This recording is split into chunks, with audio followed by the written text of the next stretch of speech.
Video নিয়ে ছোট্ট video নিয়ে চলে আসলাম। এই যে সকাল সকাল রান্না হয়ে গেছে, সকালবেলার খাবার, গরম গরম ভাত,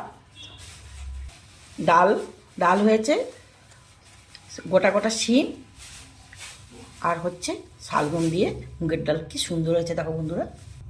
আর হচ্ছে ফুলকপি আলু দিয়ে ধনেপাতা দিয়ে ডালের বড়ি দিয়ে তরকারি। দেখো কি সুন্দর হয়েছে দেখতে, সকালের খাবার কিন্তু এগুলো। আর হচ্ছে কয়েক পিস বেগুন ভাজা, আবার দুপুরে তো হবেই।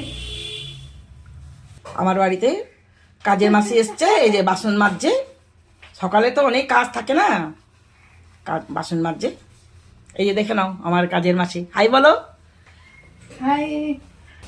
আজকে তো বৃহস্পতিবার, এই যে সকালে পুজো দেওয়া হয়ে গেল মাকে।